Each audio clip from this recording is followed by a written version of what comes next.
Video बनता रहता है, हमारे मुड़ी काट के आप वाले में, आप वाला काट के हमरे में। कहीं लड़ाई नहीं है, एक तरफा वोट जनता एक तरफा वोट दे रही है, क्योंकि कांग्रेस सपा बसपा ये दगे हुए कारतूस हैं। ये 4 बार सत्ता में, कोई 40 बार सत्ता में रह करके अगर ये पिछड़े दलित वंचित शोषित अल्पसंख्यक को हिस्सा दिए होते तो हमारे साथ क्यों रहते, ये मोदी जी के साथ क्यों रहते, योगी जी पर विश्वास क्यों करते। नमस्कार, मैं हूं माही सिंह और आप देख रहे हैं नेक्स्ट 9 न्यूज। यूपी के छठे चरण में मतदान होने में अब महज थोड़ा ही समय बाकी रह गया है। अब ऐसे में यूपी राजभर भी सियासी मैदान में कूद पड़े हैं। जी हां, आपको बता दें, और इस बीच राजभर के एक बयान ने यूपी की राजनीति के माहौल को पूरी तरीके से बदल कर रख दिया है। दरअसल उत्तर प्रदेश में छठे चरण के लोकसभा चुनाव के बीच राजा रानी राजनीति खत्म होने का नाम नहीं ले रही है। ऐसे में कुंडा विधायक रघुराज प्रताप सिंह उर्फ राजा भैया और अपना दल नेता अनुप्रिया पटेल के बीच वार पलटवार के बीच अब बयानबाजी तेज हो गई है और इसमें ओम प्रकाश राजभर ने भी एंट्री मार ली है। उन्होंने अनुप्रिया के बयान का समर्थन करते हुए कहा कि बाबा साहेब भीमराव अंबेडकर ने देश की सभी रानियों का ऑपरेशन कर दिया है। योगी मंत्री जो है सरकार में सुबह सपा नेता राजभर ने मीडिया से बातचीत करते हुए मिर्जापुर से बीजेपी प्रत्याशी अनुप्रिया पटेल के राजा भैया को लेकर दिए गए बयान का समर्थन किया है। वहीं ओम प्रकाश राजभर ने कहा कि बाबा साहेब अंबेडकर ने देश की सभी रानियों का ऑपरेशन किया। उन्होंने ये भी कहा कि अब राजा रानियों के पेट से नहीं बल्कि ईवीएम मशीन से पैदा होता है।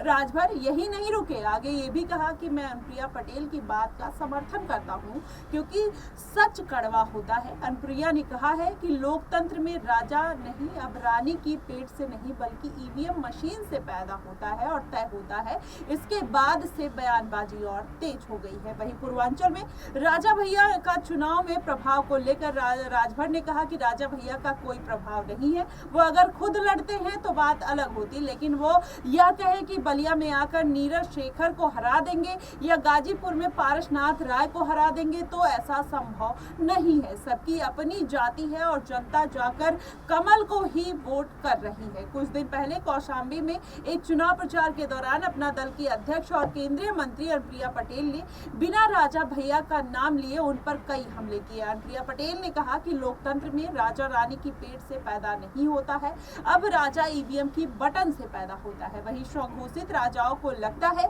कि कुंडा उनकी जागीर है तो उनका भ्रम तोड़ने का अब आपके पास बहुत बड़ा सुनहरा अवसर है। राजा भैया ने पलटवार किया और उन्होंने कहा कि अब राजा या रानी पैदा होना बंद हो गए हैं। ईवीएम से राजा रानी नहीं पैदा होते, ईवीएम से जनसेवक पैदा होता है और जनता का प्रतिनिधित्व पैदा होता है। ऐसे में ईवीएम से पैदा होने वाले अगर अपने आप को राजा मान लेंगे तो लोकतंत्र की मूल भावना ही हार जाएगी। वहीं जनता जनार्दन ईवीएम का बटन दबाकर आपको यह मौका देती है कि आप मेरी सेवा करें, क्षेत्र की सेवा करें। राजतंत्र तो कब का खत्म हो गया, लेकिन कुछ कुंठित लोग हैं जो इस बात को करते रहते हैं। ऐसे में आप देखेंगे वार पलटवार का दौर जारी है, लेकिन जिस तरीके से ओम प्रकाश राजभर ने एंट्री मारी है, ऐसे में माना जा रहा है कि वो फिर से इस बार सियासी हलचल बढ़ा सकते हैं। अभी कुछ दिन पहले या कल की ही बात कर लीजिए, जब ओम प्रकाश राजभर अखिलेश यादव और कहीं ना कहीं राहुल गांधी को बच्चा बोलते हुए नजर आए और बोलते हैं कि वो बच्चे हैं और हम उनके चचा हैं। इस तरीके की बयानबाजी ओम प्रकाश राजभर करते हैं। वीडियो देखिए जरा, क्या कुछ कहते हुए नजर आ रहे हैं ओम प्रकाश राजभर। कार्यकर्ताओं की भी गर्मी दिखाई दे रही है, क्या रहेगा आगे? पूरे प्रदेश में गर्मी है, मोदी जी के नाम की गर्मी है, योगी जी के नाम की गर्मी है, राजभर के नाम की गर्मी है और ये गर्मी तब तक नहीं समाप्त होगी जब तक माननीय नरेंद्र मोदी जी को प्रधानमंत्री नहीं बना लेगी, तब तक ये गर्मी समाप्त होने वाली नहीं है। अखिलेश यादव जी एक ट्वीट किए थे जिसमें एक लड़का 8 बार अपना मतदान दिया है। उनके राज्य में होता रहा होगा, इस राज्य में नहीं होता है। ये झूठ बोलने के माहिर लोग हैं। नहीं सर, वो बीजेपी को कमल को वोट दबा रहा है और बार बार वो 8 बार किया है। अच्छा, वहाँ खड़ा थे अखिलेश जी का? अरे ऐसा ही वीडियो बनता रहता है, हमारे मुड़ी काट के आप वाले में, आप वाला काट के हमरे में। यानी उनके आपका कहना है एडिटिंग था वो, और क्या था? पूर्वांचल के रण में ये अखिलेश यादव और राहुल गांधी की जोड़ी को आप कैसा देख रहे हैं? अभी दोनों बच्चा हैं, हम उनके चच्चा हैं।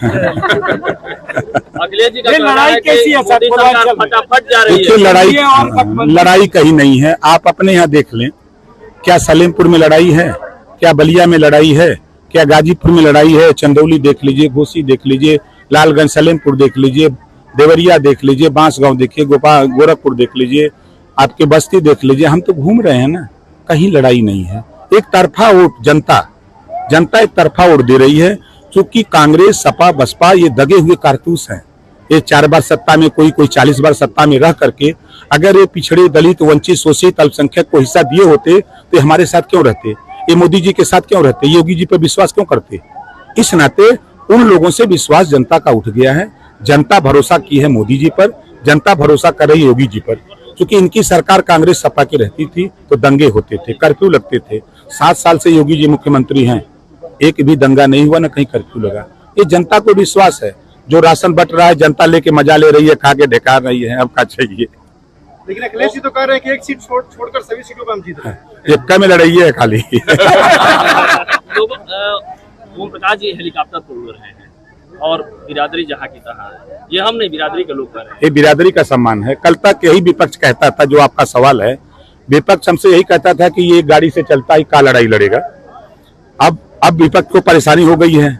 अब वो क्या कह रहा है कि डबल इंजन की सरकार, लखनऊ दिल्ली और ओम प्रकाश राजभर डबल इंजन का हेलीकॉप्टर लेके उड़ रहा है। अब चट्टी पे क्या बोलेंगे? अब हमारा भी नेता कहेगा ना कि हमारा भी नेता हेलीकॉप्टर से चल रहा है मुकाबला करने के लिए, अब उनको जवाब देने लगेगा। अब ये सम्मान पूरे समाज का है, पूरे पिछड़े दलित अल्पसंख्यक का सम्मान है। आज पूरे प्रदेश में ओम प्रकाश राजभर के विषय में आप लोग अच्छी तरह जानते हैं। हम सत्ता के लिए नहीं, इनके लिए लड़ते हैं। हमने क्षण भर में सत्ता छोड़ दिया था। अगर सत्ता के लोलुप्त रहते ना, हम वहीं रहते। हम सत्ता के लिए नहीं, हम इनके लिए लड़ते हैं। आप देखिएगा 5 साल के अंदर हम 3 साल में गरीबों के छत पर वो पैनल टांग करके इनको बिजली बिल से मुक्त कराने का काम हम 3 साल के अंदर करके दिखाएंगे। गठबंधन के लोग कर रहे हैं सर, संविधान खतरे में है। हाँ, ये जरूर कह रहे हैं, उनका संविधान खतरे में है, क्योंकि वो सीट जीत नहीं रहे हैं। उनकी पार्टी की मान्यता रद्द हो जाएगी तो खतरे में तो उनका संविधान है। जब तक मोदी जी रहेंगे, योगी जी रहेंगे, ओम प्रकाश राजभर रहेंगे, तब तक संविधान खतरे में नहीं रहेगा। अखिलेश यादव जी कह रहे हैं कि फटाफट सरकार जा रही है मोदी की। फटाफट उनकी सीटें जा रही है। तो देखा आपने किस तरीके से ओम प्रकाश राजभर लगातार अपनी बातों को लेकर विवादों में रहते हैं। चाहे अखिलेश यादव को वो निशाना बनाते ही रहते हैं, वही इंडिया गठबंधन को भी वो किसी तरीके से नहीं छोड़ते। हालांकि वो अपनी सरकार में भी कुछ न कुछ बातें कहते हुए नजर आते हैं कि अगर पार्टी ने उनकी बात नहीं मानी तो इस्तीफा दे देंगे। तो ऐसा लगता है कि ओम प्रकाश राजभर को किसी बात का डर नहीं है। वो अपने आप को सुपीरियर हमेशा से बताते हुए नजर आए हैं और आगे भी बताते रहेंगे। उनको देख के ऐसा ही लगता है। आपको बता दें, ओम प्रकाश राजभर लगातार अपनी बात में कहते हैं और फिर अपनी बात से मुकर जाते हैं। इसके पहले जब उन्होंने पीले गमछे को लेकर बयान दिया था तो भी काफी सियासी बवाल मचता हुआ नजर आया था और उसके बाद उनके समर्थकों में भी कहीं ना कहीं एक हलचल देखने को मिली थी। जो ओम प्रकाश राजभर ने इंस्ट्रक्शन दिए थे, कहीं ना कहीं उनकी जो समर्थक थे वो फॉलो करते हुए नजर आए, जिसके बाद पूरा हंगामा मचता हुआ नजर आया था। फिलहाल इस बार जो उन्होंने अनुप्रिया पटेल का समर्थन किया है, क्या वो सही है या गलत है, आप हमें कमेंट बॉक्स में बताइएगा जरूर। फिलहाल के लिए बस इतना ही। देश और दुनिया की तमाम खबरों के लिए हमारे साथ बने रहिएगा नेक्स्ट 9 न्यूज पर।